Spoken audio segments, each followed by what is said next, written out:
এই রমজানে খুবই মজাদার একটি ইউনিক রেসিপি নিয়ে চলে আসলাম। আমরা একঘেয়েমি আলুর চপ বানিয়ে তো সবসময় খেয়েছি। আজকে আমি একটি অন্যরকমভাবে আলুর চপ তৈরি করে দেখাবো, যেটা তৈরি করলে বাসার সবাই অনেক বেশি পছন্দ করবে। যাদেরকে খাওয়াবেন তারাও অনেক বেশি প্রশংসা করবে। রেসিপিটি অবশ্যই জানতে চাই। আর এই রেসিপিতে প্রচুর পরিমাণ পুষ্টি। আমরা রমজানে যদি এই আলুর চপটা তৈরি করে বাসার সবাইকে দেই, বাসার সবাই তো চেটেপুটে খেয়ে নেবে। সুপ্রিয় দর্শক, আসসালামু আলাইকুম। আজকের রেসিপিতে স্বাগতম জানাচ্ছি। আজকে ঝটপট মজাদার একটি আলুর চপের রেসিপি নিয়ে চলে আসলাম। প্রথমে আমি আলুটাকে সেদ্ধ করে নিয়েছি। 2টি বড় সাইজের আলু আমি খুব ভালোভাবে সেদ্ধ করে নিয়েছি। এখন ছিলে আমি এটাকে মেখে নিচ্ছি। দেখতে পাচ্ছেন ভালোভাবে এটাকে মাখতে হবে যাতে কোনো পরিমাণ লাঞ্চ না থাকে, তাই ভালোভাবে এটাকে মথে নিচ্ছি। মথার পরে আমি এখানে একটি ডিম দিয়ে দিচ্ছি। তবে ডিমটা দিলে খেতে ভালো লাগবে, যদি ডিমটা না চান সেটা স্কিপ করতে পারেন। তারপরে আমি এটা ডিমের সাথে আলুগুলো খুব সুন্দরভাবে মেখে নিলাম। তারপর আমি এখানে কিছু গাজর কুচি, কাঁচামরিচ কুচি, পেঁয়াজ কুচি, পেঁয়াজ কলি দিয়ে দিচ্ছি প্রায় 2 থেকে 3 টেবিল চামচ করে। আর কিছুটা বাঁধাকপি কুচি দিয়ে দিলাম। বাঁধাকপিটাকে কিন্তু আমি ভালোভাবে মেখে নিয়েছিলাম। তারপর আমি এখানে অল্প কিছু পরিমাণ মতো লবণ দিয়ে দিলাম। লবণটা দিয়ে আমি আবারও মেখে নিচ্ছি। দেখতে পাচ্ছেন স্টেপগুলো অবশ্যই ফলো করতে হবে। স্টেপগুলো ফলো করলে কিন্তু আপনার রেসিপিটা হবে সব থেকে পারফেক্ট রেসিপি। তারপর আমি এখানে দিয়ে দিচ্ছি ময়দা 1 কাপ। ময়দাটা অবশ্যই মেপে দিতে হবে।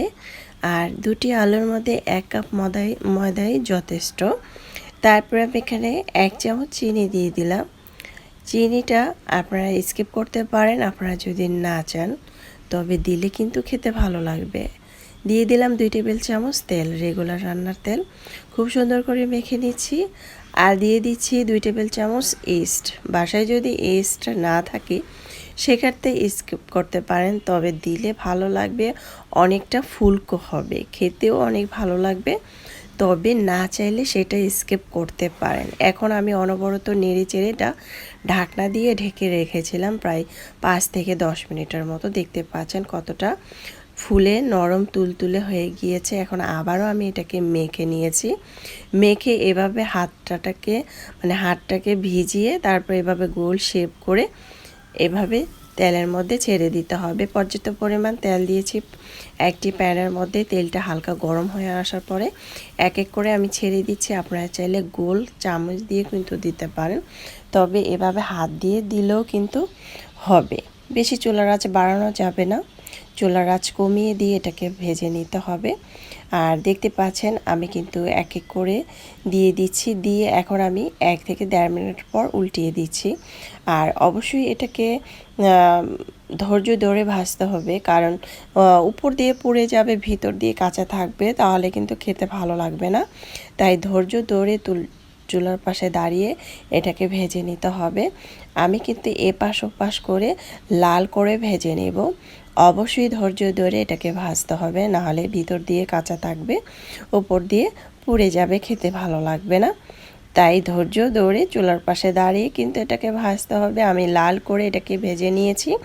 তারপর আমি একটি বাটিতে পরিবেশন করে নিয়েছি। মাশাআল্লাহ, দেখতে যেমন সুন্দর হয়েছে, খেতে কিন্তু আলহামদুলিল্লাহ।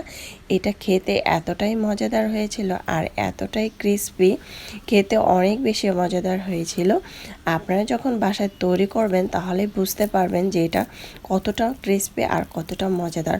উপরে ক্রিসপি, ভিতরে নরম তুলতুলে, খেতে কিন্তু অসম্ভব মজাদার হয়েছিল। বাসায় যখন আমি তৈরি করেছি তখন চুলার পাড়েই কিন্তু বেশিরভাগ আমিই খেয়ে নিয়েছি। আমরা কিন্তু রমজানে এই মজাদার আলুর চপটা তৈরি করে খেতে পারি। চাইলে কিন্তু এভাবে ট্রাই করতে পারেন। আল্লাহ হাফেজ।